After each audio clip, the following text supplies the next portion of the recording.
조금 뜬금없을 수 있겠는데 오늘은 한 과학자이자 천문학자에 관한 짧은 이야기로 말씀에 좀 문을 열어보려고 합니다. 17세기 무렵에 태양을 비롯한 모든 별들이 지구를 돌고 있다라는 천동설이 득세하고 있었습니다. 그런데 어떤 과학자이자 천문학자가 거기에 반기를 들었죠. 우리가 잘 아는 갈릴레오 갈릴레이가 바로 그 사람입니다. 그는 천동설이 만연하던 때에 오히려 지구가 태양의 주위를 돌고 있다고 하는 불경한 지동설을 발표했습니다. 갈릴레이에 관한 유명한 일화가 있죠. 불경한 지동설을 주장한다는 이유로 교회의 탄압을 받고 종교 재판에서 패배한 후에 재판장을 걸어 나오며 나지막하게 이렇게 속삭였다는 것입니다. 다 아시죠? 그래도 지구는 돈다. 사실 이 이야기는 과장된 전설입니다. 당시 교회는 70세나 된 갈릴레이를 그 지동설을 주장한다는 이유 하나만으로 탄압하지 않았으며 오히려 그의 주장을 자세히 들어보려고 재판을 열었다고 합니다. 물론 갈릴레이가 이제 그래도 지구는 돈다라고 속삭인 것도 근거 없는 낭설이고요. 그럼에도 불구하고 이 일화가 멋있는 전설처럼 우리에게 계속 회자되고 전해져 내려오는 이유가 무엇일까요? 그것은 그래도 지구는 돈다라고 나지막히 내뱉는 갈릴레이의 모습 속에서 어떤 핍박과 고난 속에서도 굽히지 않는 확고한 신념을 발견할 수 있기 때문입니다. 어쩌면 우리 모두에게는 어떤 상황에서도 반드시 지켜내야만 하는 가치가 있기 때문일지도 모르겠습니다. 이 그래도 지구는 돈다라는 말과 좀 비슷한 내용으로는 닭의 목을 비틀어도 새벽은 온다나 혹은 정의는 반드시 승리한다가 있겠습니다. 누군가가 아무리 방해해도 아무리 핍박해도 결코 막을 수 없는 일들이 있다는 것입니다. 그것은 이 세계를 움직이고 있는 거대한 의지의 질서에 관한 일이며 우리가 소망하는 바 어둠이 가득한 이 세계에 언젠간 반드시 비춰질 빛과 같습니다. 우리가 소망하는 것이 바로 그것이 아닙니까? 어둠이 가득한 것 같은 이 짙은 이 세계에, 이 세상에 도무지 희망이라고 보이지 않는 이 날에 언제쯤이면 빛이 비춰지게 될까? 우리가 계속해서 바라고 소망하고 기도하는 것이 그것이죠. 우리는 그 거대한 질서, 우리의 가운데에 비춰질 희망의 빛을 한 분뿐이신 아버지 하나님이라고 믿습니다. 오늘 말씀은 예레미야가 어떻게 이 하나님의 질서, 반드시 일어나고야 마는 일들, 반드시 비춰지게 될 빛들에 참여하게 되는지를 보여줍니다. 저랑 오늘 천천히 성경을 좀 읽어 나갔으면 좋겠습니다. 1장 1절부터 같이 좀 보시죠. 예레미야서 1장 1절은 1절부터 이 예레미야서의 저자가 누구인지를 명확히 밝히고 있습니다. 이렇게 되어 있어요. 이 책에 기록되어 있는 것은 예레미야가 한 말이다. 예레미야는 베냐민 땅 아나돗 마을의 제사장 가문 출신입니다. 그 이름의 뜻은 여호와께서 높이신다예요. 그러므로 우리는 여기서 어디에 살고 있던 예레미야라는 선지자가 이 예레미야서 전체를 기록한 사람이라는 것을 알 수 있는 것이죠. 그러면 여기서 이제 본문의 기록 역사에 관한 두 가지의 질문이 생깁니다. 질문은 이렇습니다. 예레미야는 그렇다면 이 책을 자기의 생각으로 썼는가 혹은 누구에게서 들은 이야기를 썼는가? 성경을 읽으실 때 이런 질문들을 하면서 읽으시면 더 깊이 이해하시는 데 매우 도움이 됩니다. 치매 예방에도 좋다고 하니까요. 꼭 이렇게 기억해 주시면 감사하겠습니다. 너무 감사하게도 우리의 질문에 예레미야가 자기의 생각을 썼는지 혹은 다른 사람의 생각을 다른 사람에게 들은 것을 옮겨 썼는지에 대한 그 질문에 2절에서 바로 대답을 해줍니다. 2절을 보시면 이렇게 되어 있습니다.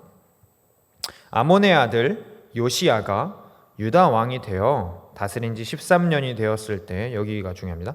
주님께서 예레미야에게 말씀하셨다라고 되어 있네요. 그렇습니다. 예레미야는 지금 이 책을 주님께서 말씀하신 내용들로 쓰고 있는 것입니다. 자기의 생각이 아니라 주님께서 들은 말씀을 서술하고 있는 것이죠.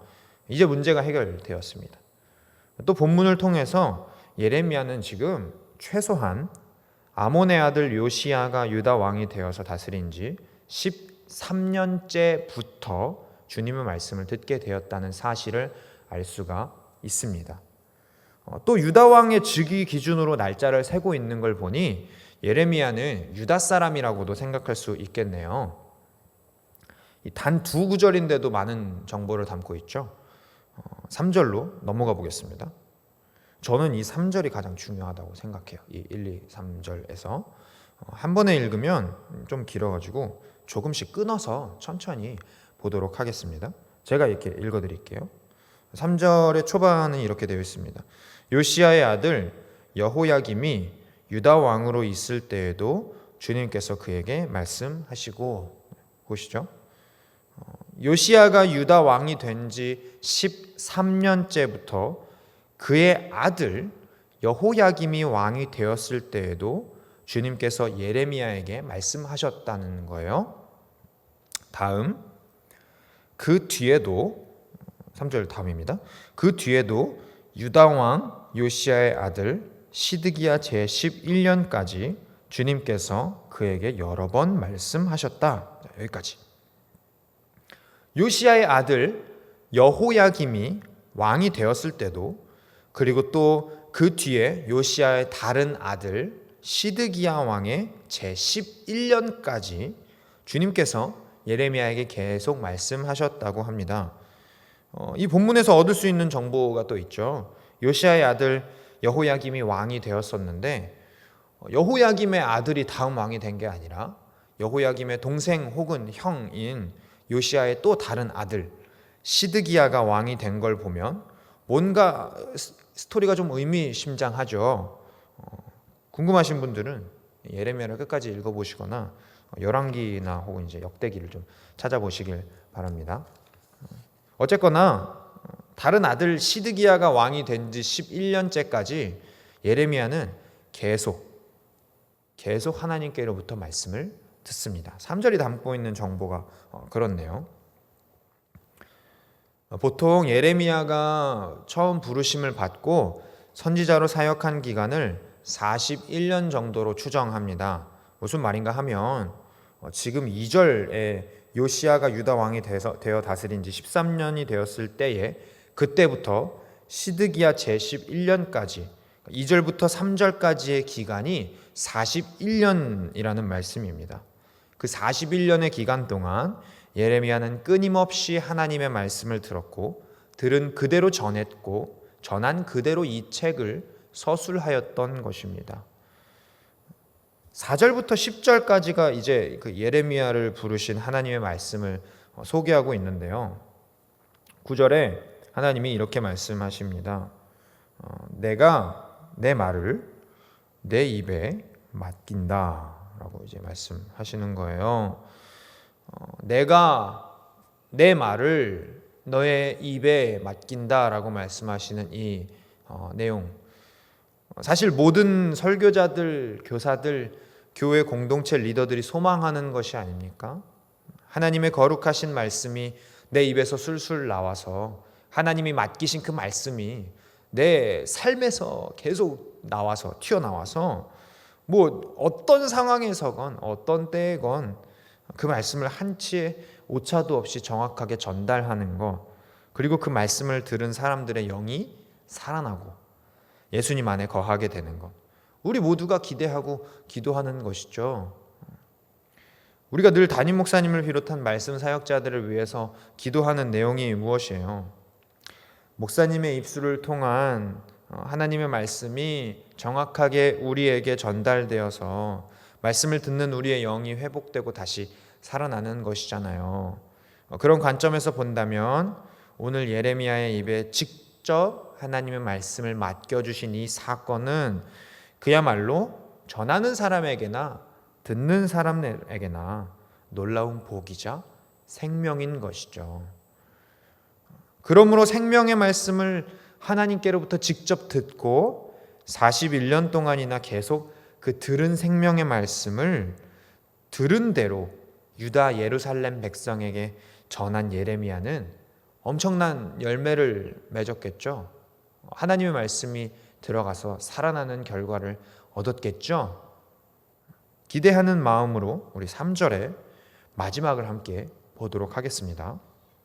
3절의 마지막 이렇게 되어 있네요. 가능하면 우리 다 같이 한 목소리로 기쁨으로 읽었으면 좋겠습니다. 3절의 마지막 기대하는 마음으로 과연 예레미야를 통해서 하나님이 어떤 일을 이루셨을까? 3절의 마지막 시드기야 왕부터 이제 시작합니다. 시작. 시드기야 왕 11년 그해 다섯째 달에 예루살렘 주민이 포로로 잡혀갔다. 아멘.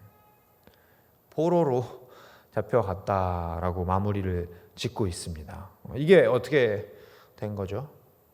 하나님이 분명히 예레미야에게 말씀을 직접 전해주셨잖아요.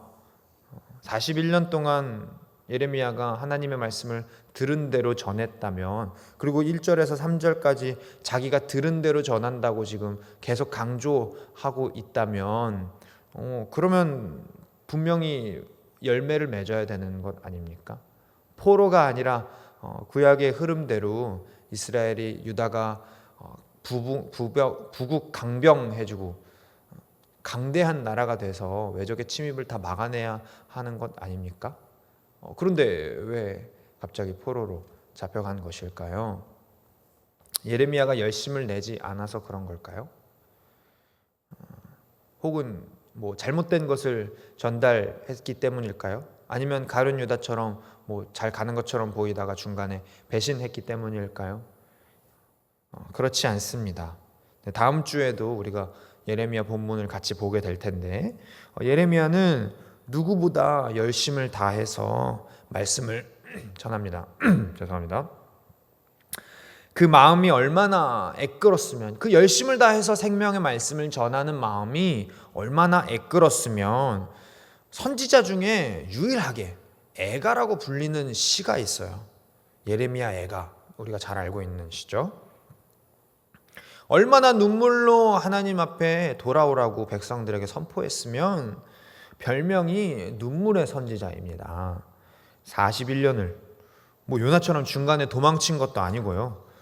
끊임없이 하나님의 말씀을 들으면서 그대로 전했는데 그 끝에는 예루살렘의 함락과 포로 생활이 찾아오게 된 것입니다.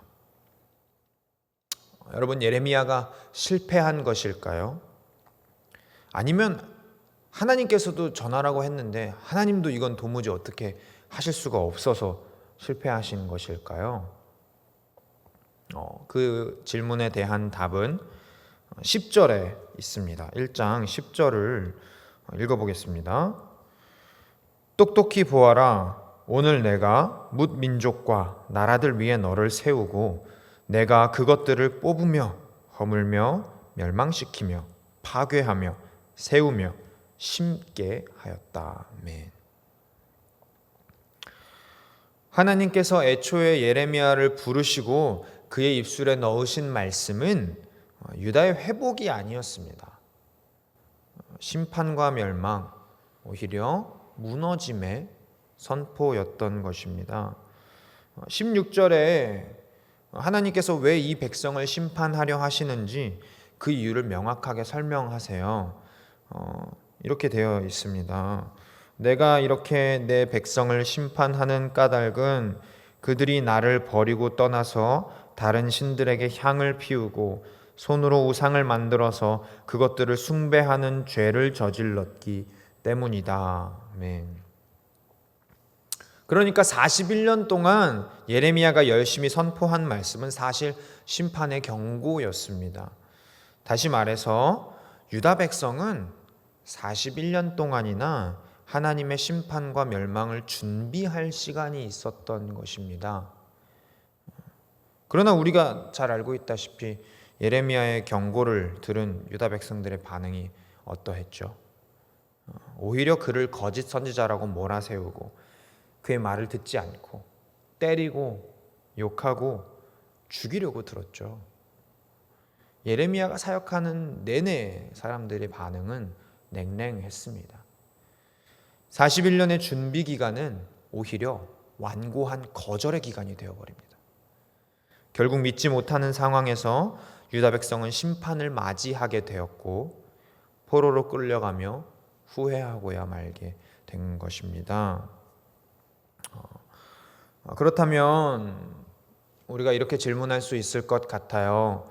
하나님의 백성은 유다를 끝으로 완전히 심판을 받아 멸망하게 되었습니까? 이제 더 이상 41년 동안 그들의 거절로 인해서 희망은 더 이상 없는 것입니까? 더 이상 유다 백성에게는, 나아가서 인류에게는 하나님의 백성이라는 소망이 없습니까? 그렇지 않다는 걸 우리는 너무나 잘 알고 있죠. 10절 말씀의 마지막 구절이 우리에게 그 사실을 깨닫게 합니다. 세우며 심게 하였다. 하나님의 백성에게 내려진 심판은 오히려 이 모든 문제를 해결할 다른 누군가를 소망하게 합니다. 파괴하고 멸망하신 뒤에 세우며 심게 하셨다는 하나님의 말씀은 그의 백성을 살리실 소망을 꿈꾸게 합니다. 우리로서는 안 된다는 거예요. 우리 안에서는 자정적인 해결 능력이 없다는 거예요. 심판의 의미, 41년 동안이나 준비 기간을 주었음에도 불구하고 거절하고 믿지 않았던 그들의 모습 속에서 그들 스스로 해결할 수 없음을 우리는 발견할 수 있는 것입니다. 그러므로 소망은 우리에게 있는 것이 아니라 다른 누군가에게 있는 것이죠. 밖으로부터 우리에게 들어오는 누군가에게 소망이 있는 것입니다. 예레미야는 그 입술을 통해서 그 유일한 소망, 메시아를 전합니다. 바로 예수 그리스도시죠. 여러분, 하지만 예수님이 유다 백성을 회복시키기 위해서 다시 이 땅에 오셨을 때도 그들은 예수님을 믿지 않았습니다. 예레미야에게 그랬던 것과 동일하게 핍박하고 욕하고 예수님을 때리고 믿지 않았으며 더 나아가서 예수님을 십자가에 못 박고야 말았습니다. 회개하라 천국이 가까이 왔느니라 외쳤던 세례 요한도 목이 잘려 죽었습니다. 이 땅을 용서하러 오신 하나님의 아들 예수 그리스도께서도 십자가에 달려 돌아가셨습니다. 그뿐입니까? 예수님의 제자들로부터 지금까지 2000년 동안 그 믿음을 지키고 하나님의 말씀을 선포했던 수없이 많은 사람들이 죽음을 맞이했습니다. 완전히 실패한 것처럼 보이는 거죠. 채 열매를 맺기도 전에 모든 사명이 다 끝나버린 것처럼 보일 수도 있습니다. 어디에 소망이 있습니까? 그들은 다 죽어버렸는데요. 죽음을 맞이했는데요. 어디에 빛이 있습니까? 잡혀 죽고 뿔뿔이 흩어지고 매일 거절당하고 미래가 도무지 보이지 않는 거죠. 여러분, 사실 요즘 우리의 모습이 그렇지는 않습니까? 사실은 제가 그렇습니다. 요즘 제 마음에 심각하게 고민되는 한 가지 문제가 있어요. 과연 앞으로도 교회가 남아 있을까? 앞으로도 우리가 목회 사역을 계속해 나갈 수 있을까? 앞으로도 우리가 신앙을 지키는 것이 공식적인 것이 될 수 있을까? 지금 시대를 보십시오. 여러 가지 사태들이 있었지만 이 사태가 있기 전에도 사실은 그렇게 건강한 모습은 아니었습니다. 돌만 안 들었지 온갖 묵직한 것들이 다 교회를 향해서 날라옵니다. 교회를 욕하는 것도 모자라서 거침없이 하나님께 삿대질하며 험한 말을 쏟아붓는 이 세상에 여러분 소망이 있습니까? 믿음이 유지될 수 있겠습니까? 신학교가 문을 닫습니다. 개척교회들이 세를 내지 못해서 건물을 싼 값에 넘깁니다. 다음 세대는 점점 줄어들고요. 출산율은 점점 낮아지고 가정에서는 왜 이렇게 아이들과 대화 한번 하기가 어려운지요. 신앙의 대화는 물론이고 뭐 그냥 일상적인 대화도 사실 잘 안 통하고 되지 않는 경우가 너무나 많잖아요. 사실 얼마 전에 이제 중고등부에서 학부모 간담회를 했는데 학부모님들이 아이들을 향한 열정이 사실 우리 사랑교회 학부모님들은 아이들을 향한 사랑과 열정이 너무나도 크시구나라는 사실을 좀 깨닫게 되었습니다. 그런데 하나같이 좀 어려움들이 있으세요. 아이들과 얼굴을 대면하고 대화할 시간이 없다고 하시는 거예요. 오히려 아이들은 친구들과 놀기를 더 즐겨하고 뭐 가정 안에서의 대화는 고사하고 뭐 신앙적인 이야기는 나눌 시간도 전혀 없는 것이죠. 머리가 조금 크면 이제 어디서 무슨 말을 듣고 왔는지 교회 안 다니겠다고, 예수 안 믿겠다고, 왜 가냐고 오히려 부모를 설득하려 드는 이 때에 어디서 우리가 희망을 발견할 수 있을지 사실은 답답하기만 합니다. 그러나 사랑하는 여러분, 오늘 말씀을 묵상하면서 제 안에 염려의 불씨를 꺼뜨린 한 마디를 들려드리겠습니다. 오늘 말씀을 묵상하면서 예레미야서를 통해 염려를 이렇게 좀 종식시킬 수 있었던 그 한마디는 바로 이것입니다. 여러분, 그래도 지구는 돕니다. 닭의 목을 비틀어도 새벽은 오는 것처럼 하나님은 끊임없이 택하신 백성을 부르시고 그 부르심으로 말미암아서 기꺼이 우리가 믿음의 길을 가게 하실 것입니다. 혹시 오늘 그 매일 성경 큐티를 하셨는지 모르겠습니다. 큐티 내용이 혹시 기억나시나요? 누가복음 23장 말씀이었는데 예수님이 빌라도와 헤롯 왕 앞에 서서 이제 멸시와 조롱을 당하신 그런 내용이었어요. 오늘 큐티 이야기를 하는 것은 이제 큐티를 하시라고 열심히 하셨으면 좋겠다고 이제 말씀 드리는 것입니다. 저도 이제 오늘 아침에 큐티를 하면서 좀 멋진 상상을 한번 해봤습니다. 군중들과 빌라도와 이제 헤롯 왕이 예수님을 괴롭히고 당신 같은 게 무슨 메시아냐, 당신이 어떻게 그리스도냐라고 이제 조롱할 때에 예수님께서 조용히 계시다가 나지막에 한마디 하시는 거죠. 그래도 약속은 이루어진다. 굉장히 멋있는 상상이었는데 그냥 저 혼자만의 상상이었습니다. 실제로 예수님은 완전히 끝난 것처럼 보이는 방식으로 오히려 모든 땅을 새롭게 시작하셨습니다. 진 것 같아 보이는 방식으로 승리하셨죠. 그 대적자들은 예수님을 이긴 것 같은 방식으로 오히려 완전히 패배하고 실패했습니다. 여러분, 닭의 목을 비틀어도 새벽은 기어이 찾아오고야 마는 것처럼 하나님의 약속은, 우리를 향한 하나님의 부르심은 기어코 우리가 그 길을 가게 합니다. 그 사실을 오늘 하나님께서는 예레미야를 통해서, 예수님을 통해서 우리에게 보여주고 계시는 것입니다. 사랑하는 사랑교회 성도 여러분, 고난주간 셋째 날을 우리가 지나고 있습니다. 예수님의 십자가와 죽으심이 어떻게 이루어졌는지, 어떻게 예수님이 그렇게 하실 수가 있겠는지 깊이 묵상하고 계십니까? 눈물의 선지자 예레미야에게 41년 동안의 거절감, 41년 동안의 핍박의 가운데에서 유일한 소망은 자신의 때가 아닐지라도, 자기는 죽고 한참 뒤에 이를지라도 메시아가 오셔서 모든 땅을 회복하는 것이었습니다. 그렇기에 그는 자신의 시대에 열매가 전혀 보이지 않을지라도 하나님의 부르심에 묵묵히 순종하면서 걸어갈 수 있었던 것입니다. 아니, 사실은 부르심이 그 길을 가게 합니다. 예수님을 십자가의 자리까지 이끌고 가시는 것도 사실은 아버지의 부르심이었습니다. 누가 방해하든 상관없습니다. 누가 나를 막아서든 관계없습니다. 어떤 염려가 일어나든 어떤 불안이 찾아오든 전혀 상관할 수 없습니다.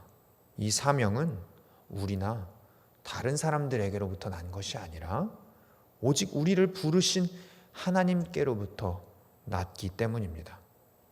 그러므로 여러분, 약속이 언제나 자기의 길을 간다는 사실을 붙잡으시길 소망합니다. 하나님의 부르심이 우리를 이끌어 가도록 놔두십시오. 우리가 불어 앞서서 걱정하고 불안해할 필요가 있겠습니까? 41년 동안 예레미야가 불안하고 걱정했는데 결국에는 부르심이 그를 그 길로 가게 한 것입니다. 부르심이 그를 그 약속 안에 머물게 한 것입니다. 약속이 제 길을 갔습니다. 메시아는 이 땅에 오셨기 때문입니다. 약속은 반드시 이루어지기 때문이죠. 우리는 실패해도 좋습니다. 우리는 넘어지고 무너져도 좋아요. 사랑하는 여러분, 그래도 지구는 돕니다. 그래도 약속은 이루어집니다. 그래도 하나님의 부르심이 우리를 다시 일으켜 세우고 걸어가게 하실 것입니다. 우리가 해야 할 일은 명확합니다. 약속을 붙잡고 불안한 것이 아니라, 염려하는 것이 아니라 어떤 자리에서나, 교회에서나, 집에서나, 직장에서나, 앉으나 서나 부르심에 귀 기울이는 것입니다. 약속의 말씀을 펼쳐 드시길 바랍니다. 목자의 음성을 듣는 그날에 내 눈에 보이는 상황과는 전혀 상관없이 믿고 확신한 아버지의 말씀이 온 땅을 살리실 약속, 그 약속 하나만 붙잡게 되실 줄로 믿습니다. 날마다 그 부르심을 다시 듣고 확인할 때에 우리 안의 염려와 실패에 대한 두려움은 씻은 듯이 사라지게 될 것입니다. 이 사실 하나 붙잡고 믿음의 여정을 시작당하시는 저와 여러분이 되시길 우리를 부르신 높으신 예수님의 이름으로 축원합니다. 부르심이 그 길을 가게 할 것입니다.